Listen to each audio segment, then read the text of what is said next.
Hello and welcome to a new Let's Play with me, Matthew Caddis, aka Puggy.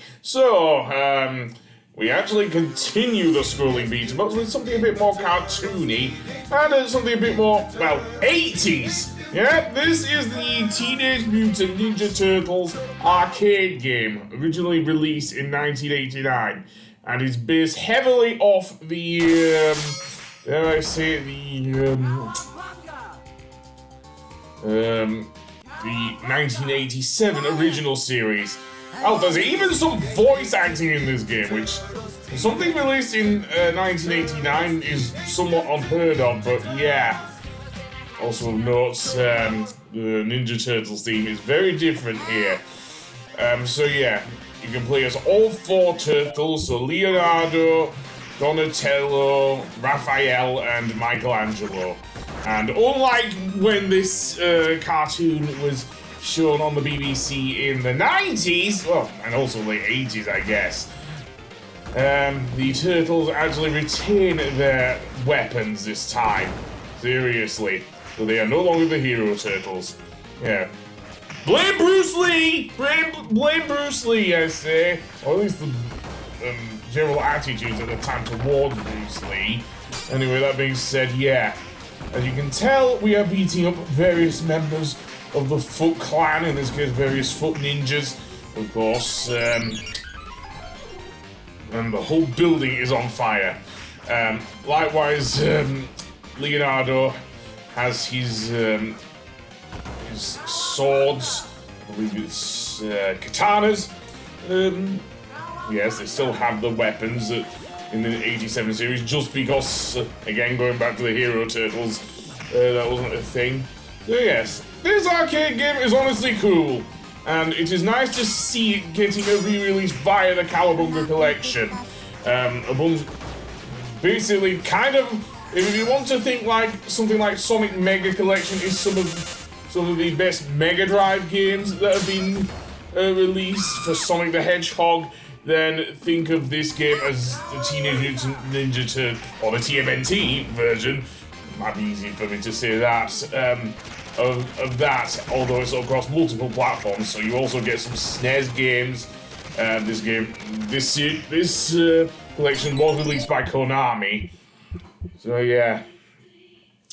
And it's a decent collection, even though some of the games I do not like. I may go over some of them. I've not played all of them yet. But yeah. Apparently this place is rocking back and forth. And apparently we're getting a drill machine coming through here. Oh boy. So yeah, looks like we're dealing with one of the Shredder's goons. In this case it's Rocksteady, the Rhino. Yes, Bebop and Rocksteady, of course, were the two underlings of the Shredder in the 1987. And it seems Rocksteady seems to have a machine gun. Okay. Well, this is insane. But yeah, each of the... And yes, the arcade game is just insane. More insane than something like even the Shinobi series or Streets of Rage. Trust me, this game actually made me want to play Streets of Rage. Ironically enough, even though this game's a lot more cartoony than Streets of Rage. Seriously, but it goes back to what I was saying about 80s cinema. This is more like 80s cartoons, and it seems that the Shredder has taken Apirl O'Neil again. Yeah, how many times... Does she need saving more times than Princess Peach? Oh no. As I can say this, she does seem to fight back a lot more than Princess Peach does Apirl O'Neil. So I will give her that.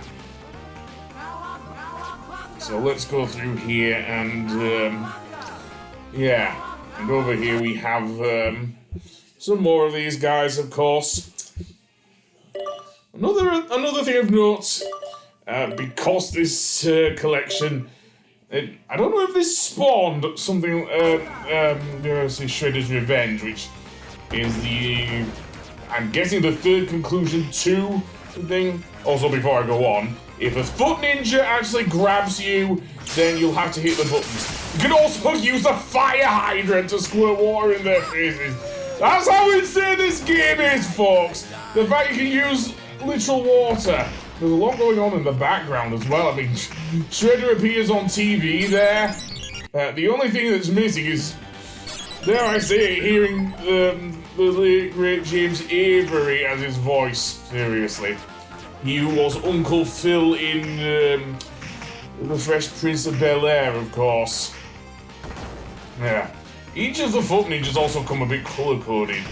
So yeah, each having their own attacks. The yellow ones seem to throw projectiles at you. So yeah, if there's any other arcade game that Konami made, before I go on, this game is just so cartoony, seriously.